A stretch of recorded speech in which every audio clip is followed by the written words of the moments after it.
Hello, Becky Duff here, and I went on a trip to BC. So continue watching to see some footage of our trip in BC and the books I bought. So made it through security for Jesper's first flight. Almost lost my ring. Gonna go see Grandma and Uncle and Uncle and Auntie and Great Grandpa. Go to find our gate now. We're down the slide. Now what are we? Lane, show me. You think I'm gonna make it through there? Hold on. How are you gonna get past the squishing bit? There's Daddy and Baby. How are you gonna get through that? That looks painful. You're too big. Your belly's too big. Oh, shush. Painful. That's Oh, I lost a shoe, but I made it. I don't have any swimming stuff. They're coming. Okay. They're charging. It's just standing up. Right after my impersonation of a skateboarding trophy. I don't care, that was funny. What scares me the most, it's not how far away the ground is, it's not how wobbly the table is, or how heavy the knives are. It's the chance that I could, at any moment, be hit in the head by a seagull. You laugh, but when I did this in Hollywood, I actually was hit in the head by a seagull. It was Steven Seagal. It hurt, man. But here we go, for you, 3 knives, 1 table, 2 suitcases, a skateboard, 1 bad idea. I can't watch If it works, let me know you're there. If it doesn't, just keep rolling. If something goes wrong, I want to see it.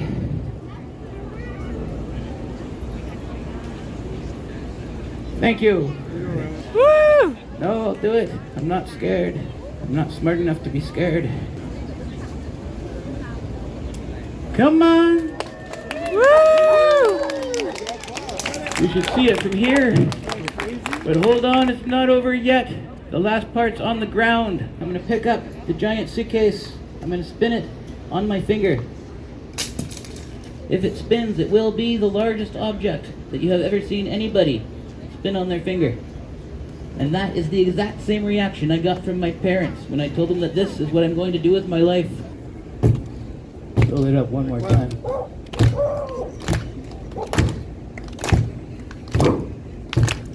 Look at all I've got.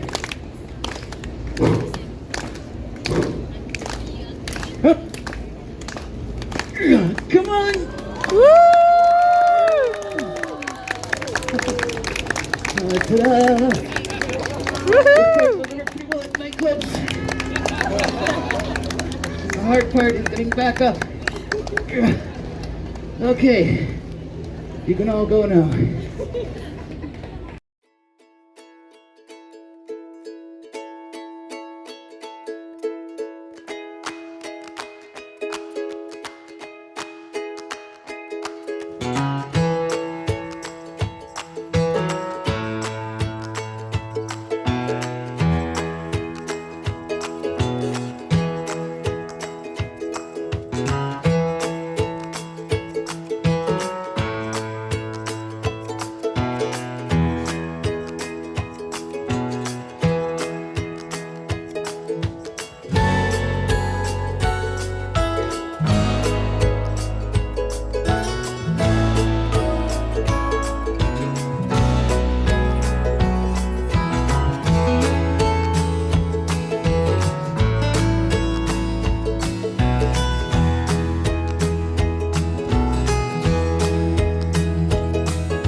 BC, but I got some plants here.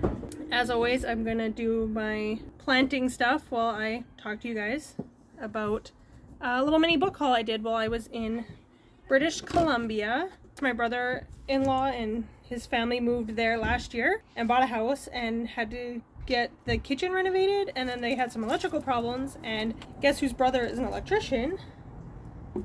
My brother-in-law's brother, my husband, is an electrician. So he's like, hey, how do I get you up here? And I said, if you're going to BC, I'm going to BC, because my mom lives there and my brother lives there and my grandpa and stuff, and none of them have met the baby yet. So we made a little mini trip, just me, my husband, and our 2 sons, because our one son, we're having a lot of problems with him right now, behavior wise. It's been very stressful and stuff, and he needs a lot of dedicated time from us. So I was like, why don't we take him down? I went last year when I was pregnant to visit my mom with the girls. So I said, how about we do my son this year and the baby, because my mom and stuff hadn't met the baby yet.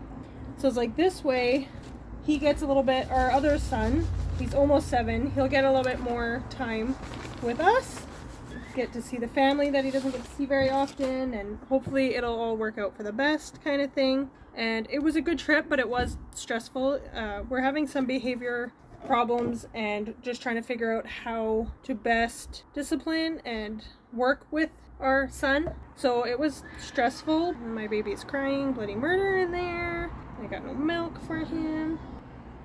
This little, trying to plant this little guy. So it was good, but it wasn't great. It was stressful, but it was good to see family, and my husband got the work done that he needed and stuff. And we were in a new area that I haven't really been to before there. So of course I looked up bookstores in Chilliwack, and we went to one, and it was okay. It was a lot smaller than I was expecting. It was more like crystals and gems and stuff like that, and less and books, but it was really small and wasn't really quite what I was looking for. My sister-in-law was like, oh, why don't you go to these 2 bookstores? So I managed to go to those without my children, without the baby, which was amazing. My husband took care of the little guy, even though he had no milk or anything to do it with. I nursed him and stuff, and he's 6 months old now, so he's starting to eat like actual solids and stuff, baby food and stuff like that. He had him for about 2 hours and survived. Now he's had him for like 5 minutes, he's screaming, so of course. But it's been nice to have a little bit more of a break. But I took my nieces, they're almost 17 now, and I took them shopping with me. So that was nice to be able to get out and take my nieces, since I don't get to see them very often. Oh, that was, don't blow into a pot of soil. That's dumb. Hopefully that works. I'll just put 3 in there. And now my hands are all dirty, so I'm not sure about picking up these books to showing you, but here's the planter that I made a long time ago with these cute little buttons I bought at our local craft store, and I didn't know what to do with them, and then I got these little planters and put them in there, and no plants in there so far, so let's do that now. Finally have a plant to put in there. So there's 2 bookstores in Chilliwack. The first one I went to was like the Owl and Cat. Like I said, I didn't buy anything there. It was cute, but I didn't end up getting anything from that one. And then I went to, it's called the Bookman, and it's a mixture of like new and used stuff. What did I buy from there? I bought 1 book from there. I bought a Christian book from there from Ted Dekker. I really, really, really like his thriller stuff. I've read some of his fantasy. It's okay, it's not my favorite, but I grabbed a thriller from him that I have not read yet called Adam. Everyone's like cringing at me picking up these books. Where can I put you? So at that place I picked up Adam by Ted Dekker. Cool, right? I'll have to wash my hands. The tagline is, he died once to stop the killer. Now he's dying again to save his life. FBI behavioral psychologist Daniel Clark has been stalking a killer known only as Eve for the past 16 months. When he traps the elusive psychopath in a face-off, Daniel becomes the next casualty, but then he is resurrected. After dying once, he's got nothing left to lose in his obsession to stop Eve, or so he thinks.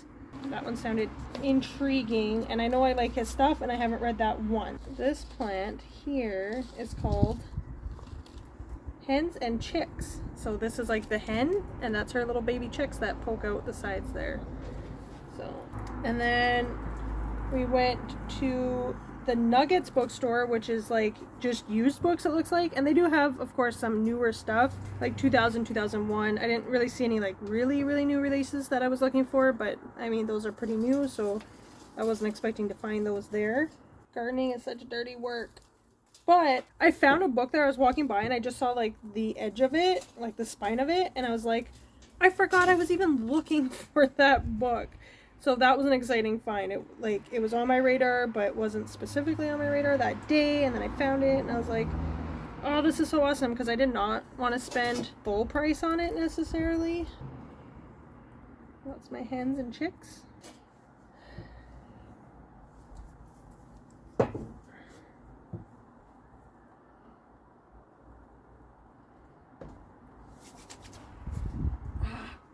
Flip. I'm not going to be able to show you these books right now, so I'm going to have to stop this and record this video when I can hold the books, because I just made my hands even more dirty. So. Okay, so I washed my hands, finished my plants. Like, this one has a crack in it too. It makes me sad. I got this one, and then my fox one, my cat knocked over and cracked it, so that's upsetting. So I was showing you guys Ted Dekker, Adam. So he's a really good Christian psychological thriller. Like I said, I don't like his fantasy as much, but I do really like his psychological thriller stuff. So there's this one, and that was from the Bookman. And then we went to the Nuggets bookstore, which was really cute and like way bigger than you would expect it to be. There's really narrow areas to go, and you kind of gotta like squeeze in and out, but it just like kept going and going and going. So that was really fun. And I found The Lost Apothecary. So I've been wanting to buy this one and read it, but I haven't wanted to buy it like full price. It's just so beautiful. I just love the cover. At the Bookman, I looked, it was a new book, because that one had new and used books in it, and it was on for $21 or $24, and I was like, oh, I'm not gonna spend that much. Like I said, I don't want to buy it full price. So I just left it there. And then when I was going to the Nuggets bookstore, I got a sticker stuck to me. I found it there for $7. I am excited to get into this one finally. I just pulled the sticker off from 2021, so it's not like super old or anything, but this one is 18th century London. Women whisper of a hidden apothecary shop and its mysterious owner, Nella, who sells well-disguised poisons to use against the oppressive men in their lives. Nella's dark world is no place for her newest patron, a precocious 12-year-old named Eliza Fanning, but their unexpected bond sparks a string of consequences that echoes through the centuries. 200 years later, aspiring historian Carolyn Parswell is running from her own demons when she discovers a clue to London's long unsolved apothecary murders. Carolyn's upended present soon collides with an explosive history, binding her fate to Nella's and Eliza's in a stunning twist that transcends the barrier of time. So got this one, and then I had a book that I've been looking for, but again, I've been debating buying it full price because I have a secret TBR I'm working on. And I found this one, and I totally forgot I was looking for it. I just happened to catch the spine of it. This one is from 2020, this little sticker says, if I can get the sticker off. It's called You Lucky Dog by Julia London. So somebody mentioned one of her books, not this one, but another one, and she said like the dog is actually like featured in the book. Sometimes there's a dog on the cover, and then there's like maybe one mention of it in the whole story, but in that story, the dog is like a part of the story. And I looked it up, and this is the first one, and it's Basset Hounds, which, if you know me, that's my dog. That's what I have. I kind of joked with my husband because you see these tails here. These dogs are opposite, and I guess the dog walker like gets them switched up when they're dropping them back off at home. And then love ensues, I guess. But the black tip, purebred Basset Hound should always have a white tip tail. And that is because they are used for hunting in the bush, and they're very low to the ground. And basset actually means like low, and then hound, so a low hound. And the white tip is used for when they're in the bush chasing out rabbits. The white tip acts like a flag, and so you can see them. So technically that is a defect, but I'll let it go for the cuteness of the story. It sounds like the dogs love each other or something. Anyways, I'm just excited about it because it's cute Basset Hounds, and who would not be excited about that? I also was staying at my brother and sister-in-law's place, and like directly in the next like parking lot over is a Value Village. So of course I went looking for some books. So I found this one, Laura Graham's Someday Maybe, and I read her Talking as Fast as I Can book, and I really enjoyed it. And this one I could get as an audio as well, but I also just saw it as a physical book and thought I would pick it up. And I cannot tell you what it's about. Because there's a sticker covering it, of course. It's January 1995, and Fanny Banks has just 6 months left of the 3-year deadline she set for herself when she came to New York, dreaming of Broadway and doing important work. But all she has to show for her efforts is a part in an ad for ugly Christmas sweaters and a gig waiting tables at a comedy club. Her roommates, her best friend Jane and Dan, an aspiring writer, are supportive, yet Franny knows a 2-person fan club doesn't exactly count as success. Everything is riding on the upcoming showcase for her acting class, where she'll have a chance to perform for people who could actually hire her. And she can't let herself be distracted by James Franklin, a notorious flirt and the most successful actor in her class. Meanwhile, her bank account is dwindling, her father wants her home, and her agent doesn't return her calls. But for some reason, she keeps believing that she just might get what she came for. So let me know if you've read this book by Laura Graham, because I'm excited to jump into it. And I also like this cover. And then I was watching a vlog by Kayla at Books and Lala, and she mentioned Mary Kubica and the plot twists and stuff and how her books are really good. And then this one was like not even in the right section of the Value Village bookstore, but it was like posted like this. And I was like, hey, that's that author. I'll check it out. In the front, it says, very good. Keeps you on your toes till the last page. Loved it. So I can't tell because of the sun, but like the book came with a recommendation for itself. So how can I like say no to that? I showed that to my husband, and then apparently he picked it up and read the last page and said it was not that shocking. So maybe if you read the 350 pages prior to it, or the 320 pages prior to it, it would have been more shocking. But anyways, Clara's husband and 4-year-old daughter are in a car crash that kills the husband, but the daughter is remarkably unharmed, and the crash is ruled an accident until the coming days when Maisie starts having night terrors that make Clara question what really happened on that fateful afternoon. So we'll see if it's twisty and turny and any good. Let me know if you've read any of these books. I know The Lost Apothecary was quite popular, and I don't hear anybody ever talking about Ted Dekker on BookTube, so let me know if you've read any Ted Dekker. Anyways, that is all for me. I hope you enjoyed this. I really enjoyed my time in BC and visiting family, and it was really awesome, and enjoyed my book shopping as well. Thank you for watching, and I'll see you next time. Bye!